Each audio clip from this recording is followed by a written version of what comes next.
Hello everyone, आज हम करने जा रहे हैं बिजनेस स्टैटिस्टिक्स का एक नया चैप्टर, टाइम सीरीज एनालिसिस।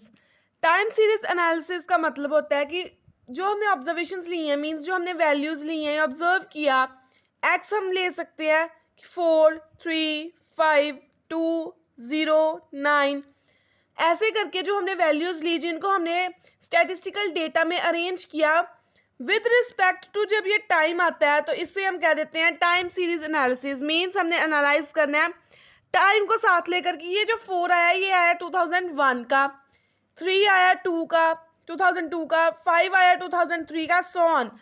ऐसे करके जब हमने विद रिस्पेक्ट टू टाइम इन वैल्यूज को देखा तो ये बन गया हमारा टाइम सीरीज एनालिसिस, कि हमने एनालाइज करना है, मीन्स हमने स्टडी करना है टाइम के साथ अपनी जो अरेंजमेंट है या स्टैटिस्टिकल डेटा है उससे। जैसे मान लीजिए हमें वैल्यूज गिवन है, एक और एग्जांपल हमें ज्यूम कर लेते हैं y1, y2, y3, y4 ऐसे करके, और ऐसे ही हमें टाइम भी गिवन होगा t1, t2, t3 and t4।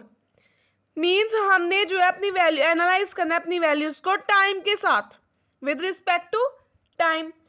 इसकी अगर हम इम्पोर्टेंस की बात करें तो ये हमें क्यों ज़रूरी है, टाइम सीरीज एनालिसिस हमारे लिए क्यों जरूरी है, क्या सिग्निफिकेंट रोल ये प्ले कर रहा है स्टैट्स में। टाइम सीरीज है कि हम जो है वो एनालाइज कर पा रहे हैं, मींस हम जो है फॉरकास्टिंग में भी हेल्पफुल होगा कि हम सिचुएशंस देख लेंगे कि एक पर्टिकुलर जो ईयर है उसमें कौन सी सिचुएशंस थी। मान लीजिए इसमें था कि हमारी इकोनॉमी जो है वो बड़ी ही हाई स्पीड से ग्रो कर रही थी, यहाँ पे बड़ी लो स्पीड से, तो हम फॉरकास्ट कर सकते हैं कि अगर आने वाले समय में इकोनॉमी डाउन जाएगी तो हमारी जो है वैल्यू ये आएगी, अगर अप जाएगी तो वैल्यू ये आएगी।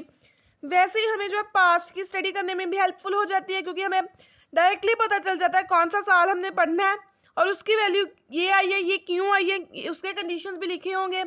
हम इवेल्युएशंस भी कर सकते हैं, अगर कोई डेविएशंस आई हैं उन्हें भी हम जो है करेक्ट कर सकते हैं। इसीलिए हमें जो है टाइम सीरीज एनालिसिस बहुत ही इम्पॉर्टेंट है, या आप कह सकते हो कि इन चीज़ों के लिए ये यूज़ किया जाता है।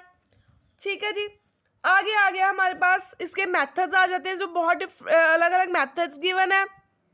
इस चैप्टर में कोई फॉर्मूला नहीं है, कोई इतना खास नहीं। यहाँ अगर फॉर्मूला होगा तो एक दो होगा, वो भी रिपीटेटिव होगा, हमने पहले वो किया होगा।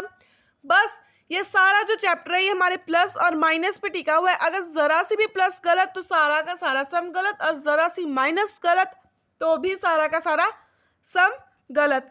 सो आगे हमारे पास मेथड्स। सबसे पहले मेथड आता है हमारे पास ग्राफिक मेथड, नेक्स्ट आ गया हमारे पास लीस्ट स्क्वायर मेथड, ठीक है, नेक्स्ट आ गया हमारे पास सेमी एवरेजेस मेथड, नेक्स्ट आ गया हमारे पास मूविंग एवरेज मेथड। ये हमारे पास 4 मेथड जो है वो गिवन है। जो ग्राफिक मेथड है ना वो जनरली मूविंग और सेमी एवरेज के साथ रिलेटिव होता है, सो इसीलिए हम इसको, और ना ही पेपर में ज़्यादातर इसका अलग क्वेश्चन आता है, ये हम यूज़ करते हैं कि ट्रेंड देखने के लिए। मान लीजिए हमें वैल्यूज़ गिवन है, ईयर हम लिख लेते हैं, यहाँ पे इसका छोटा सा डायग्राम बनाऊंगी, क्योंकि ये जब हम मूविंग एवरेज या सेमी एवरेज करेंगे तो तब आपको अच्छे से क्लियर होगा। ये हम जनरली यूज़ करते हैं ये वाला मेथड ट्रेंड्स को फाइंड आउट करने के लिए कि क्या ट्रेंड चल रहा है इकोनॉमी में। यहाँ पे हम ईयर लिख देते हैं, यहाँ पे हम वैल्यूज़ लिख लेते हैं। ये मान लीजिए ईयर हमारे पास गिवन है, 2002 से हम स्टार्ट कर लेते हैं। 2002, 3, 4, 5, 6 और 7 ऐसे करके हमें वैल्यूज़ भी गिवन है, 64, 82, 97, 71, 78 और 112। एक ऐसे डायग्राम होगा, ये तो मैं रफली करी हूँ, लेकिन जब आप अच्छे से करोगे तो आप ये देखेंगे 64, 82, 97, फिर नीचे आएगा वो 71, फिर ऊपर 78 और सीधा ऊपर 112 तक। ये यहाँ 64 से हुआ स्टार्ट। सो हमने क्या करना होता है, 1, 2, 3, 4, 5, 6 आई हैं, 2 ऊपर से छोड़ें, 2 नीचे से छोड़ें, और ये हमारी मर्जी है कि ऊपर हमने 3 रखनी है अब, या 2 रखनी है, या ऐसे कर सकते हैं कि नीचे 3। देखिए जो हमें वैल्यूज़ गिवन है ना 64, 82, अब हमने एक लाइन लगानी है। वो लाइन कैसे लगानी है, इस तरह से लगानी है कि ना ऊपर ज़्यादा ईयर्स आए ना नीचे ज़्यादा ईयर्स आए, मिडल में हो। अगर तो ऑड है तो आसानी से आपको मिडल पॉइंट पता लग जाएगा, अगर इवन है तो ये ध्यान रखना है कि सिर्फ एक ही डिजिट का फर्क हो, जैसे ये 6 थे, ये हो सकता है ऊपर 3 है नीचे 2 है। ये नहीं करना ऊपर 4 और नीचे 1, ये गलत। ऊपर 3 है नीचे 2 है, ऐसे भी चलेगा। और हमने यहाँ से एक लाइन ड्रॉ कर देनी है ऐसे। इट मीन्स ये ट्रेंड शो कर रही है कि ट्रेंड नीचे को जा रहा है। अगर तो ये ऊपर को जाती तो हमने शो कर देना था कि ट्रेंड ऊपर को जा रहा है। हो सकता है 2008 में जो है ट्रेंड फिर डाउन चला जाए 94, ये आ गया 94 नीचे को। मीन्स ट्रेंड हमने यहाँ लाइन से शो कर देना कि ये डाउनवर्ड है, इसको इतनी ज़्यादा डीप में करने की ज़रूरत नहीं है क्योंकि ये इतना इंपॉर्टेंट नहीं है। नेक्स्ट आ गया हमारे पास सेमी एवरेजेस। ठीक है जी, इसमें हमने एवरेज भी निकालनी है प्लस ग्राफिक वाला भी इसमें इंक्लूडेड होगा। ये हम आगे करते हैं। अब यहाँ पे हम कर रहे हैं सेमी एवरेज मेथड, इसमें एवरेज भी और हमने ग्राफिक्स भी करना है।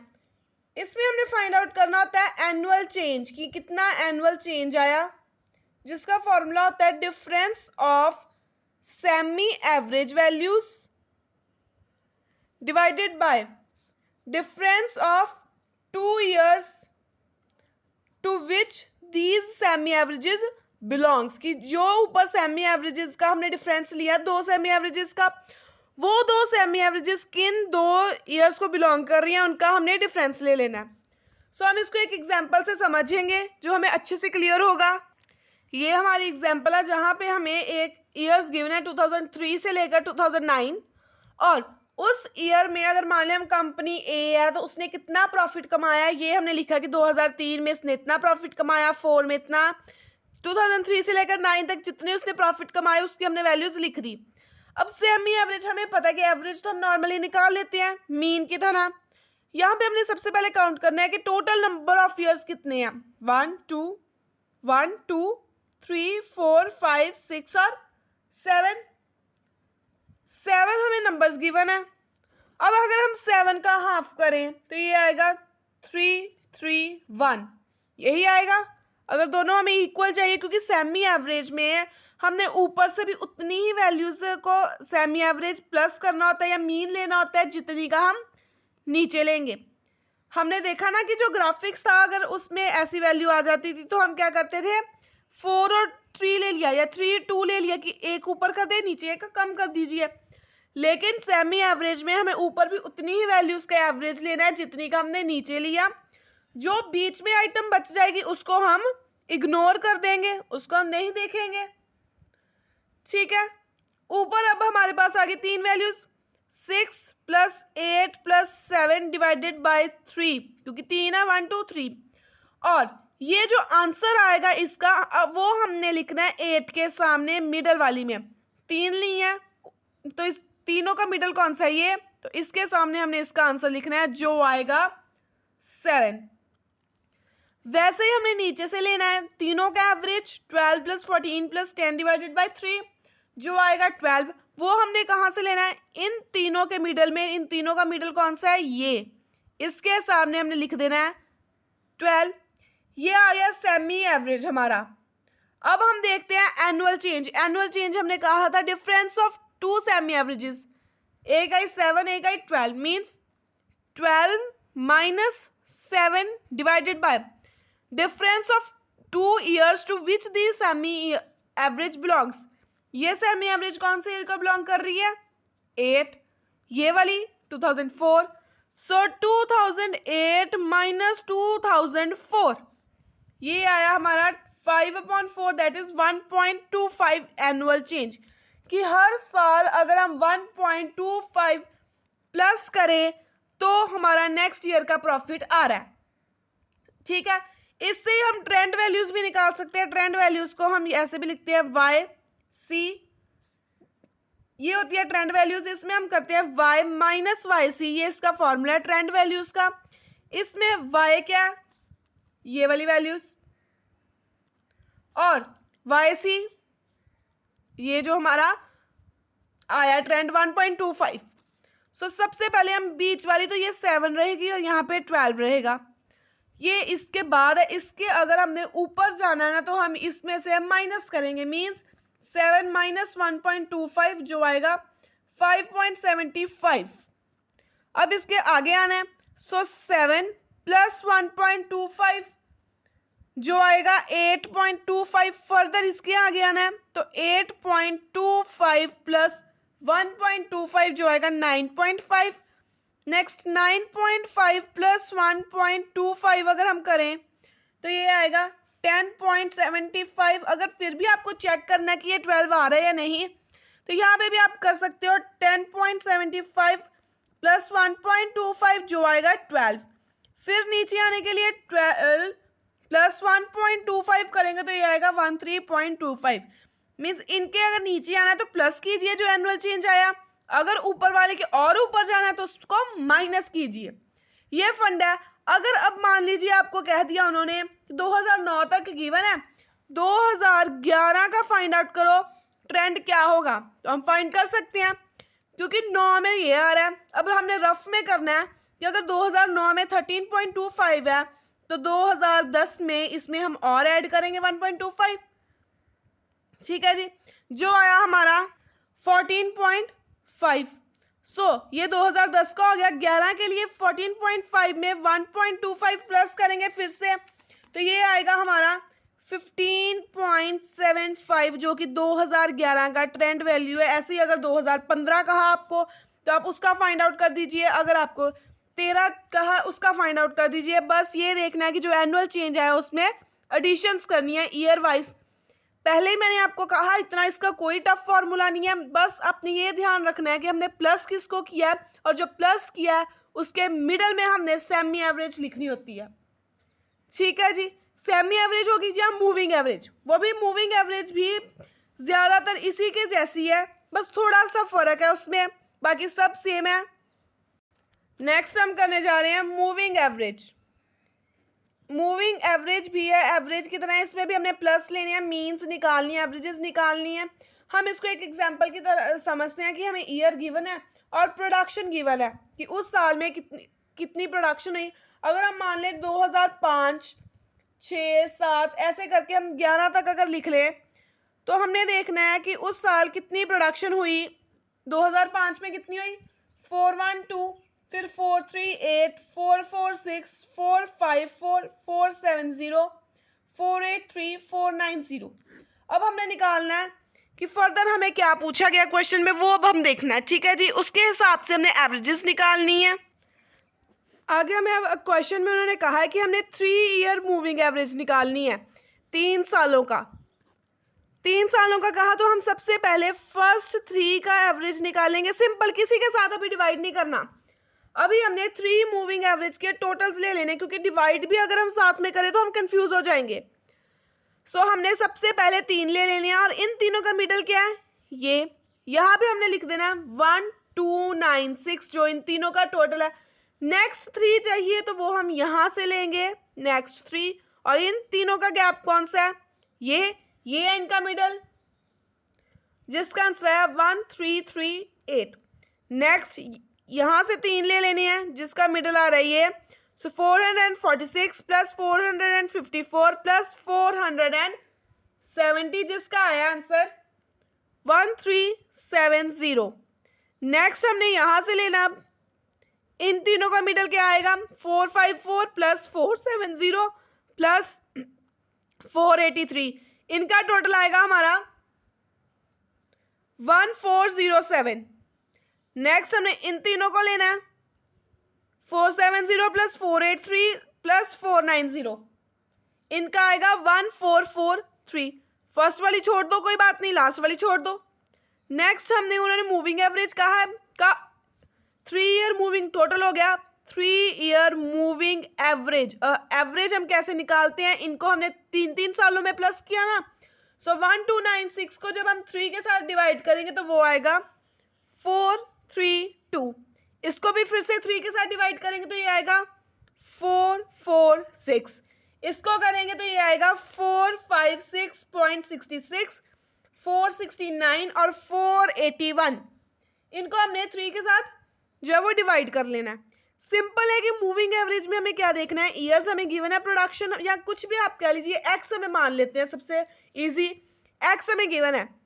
अगर तो 3 सालों का पूछा तो 3 को प्लस की जाइए और उनके मिडल में लिखी जाइए ये वाली टोटल्स। और टोटल्स के बाद हम लिख लेंगे उनकी एवरेज। उसके बाद अगर हमें 3 सालों का नहीं 4 सालों का कहा है तो हमने 4 को प्लस करना है, लेकिन 4 में पंगा क्या आता है, हम देख लेते हैं 1 2 3 एंड 4 कि मिडल वैल्यू कौन सी लें, इसको माने या इसको। तो उसमें हमने क्या करना है कि इन दोनों के बीच में हमने मिडल वैल्यू लिख देनी है। इन 4 है ना, 4 और 3, 4 5 6 7 8 9 और 10, यहाँ पे हमने 10 लिख देना बीच में, ना ये इसका ना इसका, बीच में। अगर तो 5 ईयर्स गिवन है तो सिंपल है, 5 का टोटल ले लीजिए, 7 है 7 का जितने ईयर्स का है उतने ईयर्स का आपने टोटल ले लेना और उसके टोटल को 7 के साथ डिवाइड कर देना, 5 के साथ, 4 के साथ, 3 के साथ। बस ये ध्यान रखना है कि जो आप प्लस कर रहे हो वो सही वैल्यूज लेकर कर रहे हो, बाकी सारा आपका सम अच्छे से हो जाएगा अगर आपका ये कॉलम आपने अच्छे से समझ लिया कि हमने प्लस कैसे करना है। सो ये था मूविंग एवरेज, इसमें कोई डिफिकल्टी नहीं है। नेक्स्ट आता है हमारा लीस्ट स्क्वायर्स वाला। ये मेथड थोड़ा सा इंपॉर्टेंट है और इसमें आ जाते हैं हमारे फॉर्मूलाज।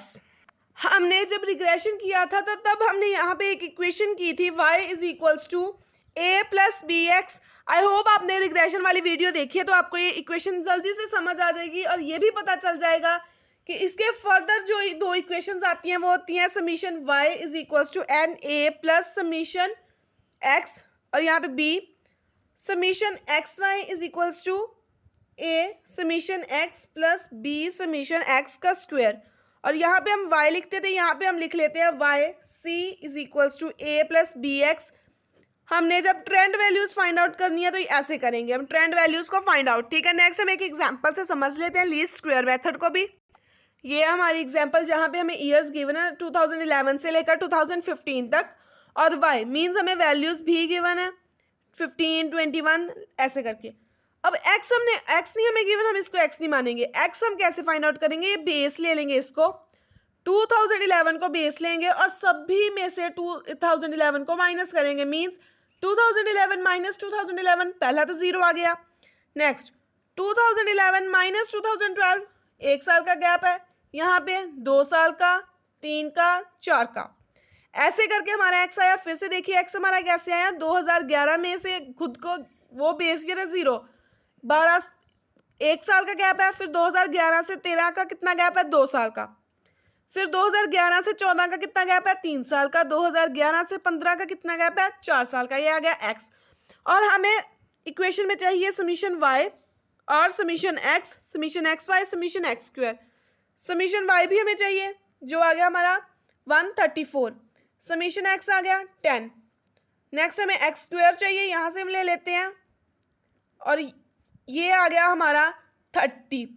एक्स वाई चाहिए, इसका समीशन x को मल्टीप्लाई करेंगे y के साथ, 0 21 50 99 एंड 160, ये आ गया हमारा 330। सो जब हम इन इक्वेशंस में पुट आउट करेंगे सो सबसे पहले ये हमारा बन जाएगा n कितना, नंबर ऑफ ऑब्जर्वेशंस 5 ईयर्स का डेटा गिवन है, 5a plus 10b is equals to 134, 10a plus 30b is equals to 330। हम a को इक्वल कर लेते हैं, इसको 2 के साथ, इसको 1 के साथ, 5 2 ज़ा 10a plus 20b is equals to 268, ये आ गया। और ऊपर वाली तो एज इट इज रहेगी, यहाँ पे फिर से मैं क्लैरिकल आपकी क्लैरिफिकेशन के लिए लिख देती हूँ। सो हमें नीचे साइंस चेंज करते हैं, ये हमने रिग्रेशन में अच्छे से समझी है इक्वेशन। सो b आ गया 6.2, हमें पता हम किसी भी एक में सब्स्टिट्यूट कर देंगे, इसको फर्स्ट वाली में कर देते हैं 5a प्लस 10b कितना है 6.2 इज इक्वल्स टू 134 और यहाँ से a आ जाएगी हमारी 14.4 और जो ट्रेंड इक्वेशन होती है हमारी वो है y c is equals to a plus b x, a कितना है 14.4 प्लस 6.2x, ये आ गई हमारी ट्रेंड इक्वेशन। और ट्रेंड वैल्यूज हम कैसे फाइंड आउट करते हैं वो भी इसी तरह से हम करेंगे फाइंड आउट। नेक्स्ट हम देखते हैं, ये ट्रेंड वैल्यू मींस हमने ले लेना है y या वाई सी कह लीजिए आप, वाई सी हो जाए या y। सो जब हमें गिवन है कि y is equals to 14.4 plus 6.2x, तो क्या हमें जो x की वैल्यूज गिवन है वो यहाँ x में पुट करके हम ट्रेंड वैल्यू निकाल सकते हैं, बिल्कुल निकाल सकते हैं।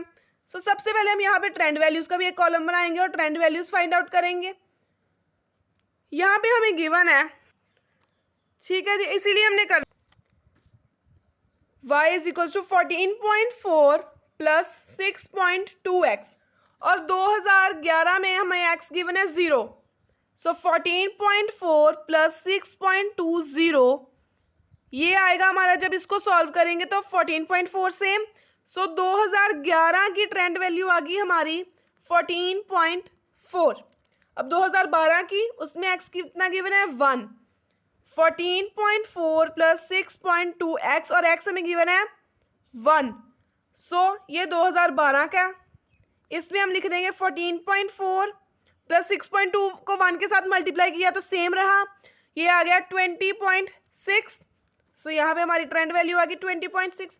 वैसे ही 2013 के लिए, जिसमें हमें x2 गिवन है 14.4 प्लस 6.2x कितना गिवन है हमें 2। सो इनको मल्टीप्लाई करेंगे और फिर प्लस करेंगे तो ये आएगा 26.8। नेक्स्ट आ गया हमारे पास 2014 का, जिसमें हमें x3 गिवन है 14.4 प्लस 6.2 और 3x गिवन है। इसको सॉल्व करेंगे तो ये आएगा 33.0। नेक्स्ट हमें 15 ईयर का गिवन है 2015 का, जिसमें x4 है। सो 2015 में x4 है तो हम क्या लिखेंगे, सिंपल है, 14.4 प्लस 6.2 और x हमें गिवन है 4 के साथ मल्टीप्लाई तो ये आ गया हमारा 39.2। अब यहाँ पे भी एक चीज़ है कि अगर मान लीजिए उसने कह दिया कि आप 2018 का निकालिए, 2018 की ट्रेंड वैल्यू फाइंड आउट कीजिए, तो आप कर सकते हो बिल्कुल। 14.4 तो सेम रहेगा, 6.2 भी, बस यहाँ पे एक्सचेंज होगा कि 2011 हमने बेस ईयर लिया 2011 और हमें फाइंड आउट करना है 2018 का, तो ये गैप कितना डिफरेंस 7 ईयर्स का। सो यहाँ पे हम 7 लिख देंगे और जब कैलकुलेटर पे हम सॉल्व करेंगे तो ये आंसर आएगा 57.8। सो 2018 का, अगर उन्होंने 19 का 20 का पूछ लिया तो 2011 में से गैप देख लेना और वो हमारा x हो जाएगा। सो ये था हमने जो आज किया टाइम सीरीज एनालिसिस। इस चैप्टर में बस इतना ही है जो आपको इम्पोर्टेंट है और थोड़ा सा इसमें कोई फॉर्मूला नहीं लगा, अगर लगा भी है तो वो रिग्रेशन का पुराना ही फॉर्मूला लगा जो हमने ऑलरेडी किया हुआ था। सो टाइम सीरीज एनालिसिस सिर्फ प्लस पे डिपेंड है कि आप जो वैल्यूज प्लस कर रहे हो वो ईयर देखिए। अगर 3 साल का पूछा तो 3 साल की प्लस कीजिए, 4 साल का पूछा तो 4 साल की प्लस कीजिए। आपके प्लस के ऊपर सारा सम सॉल्व है, कोई फॉर्मूला नहीं है, सिंपल कैलकुलेशन, वो भी आपने कैलकुलेटर पे करनी है। सो ये था आज का हमारा टॉपिक टाइम सीरीज एनालिसिस, जो एक ही वीडियो में पूरा कवर करने की कोशिश की गई है। फिर भी कुछ रह जाएगा या आपको कुछ समझ नहीं आएगा तो आप जो कमेंट सेक्शन में बता सकते हो, आपको अलग से उसकी वीडियो मिल जाएगी। प्लीज़ चैनल को सब्सक्राइब करना मत भूलना ऐसी वीडियोस के लिए, और वीडियो को लाइक शेयर और कमेंट ज़रूर करना। Thank you.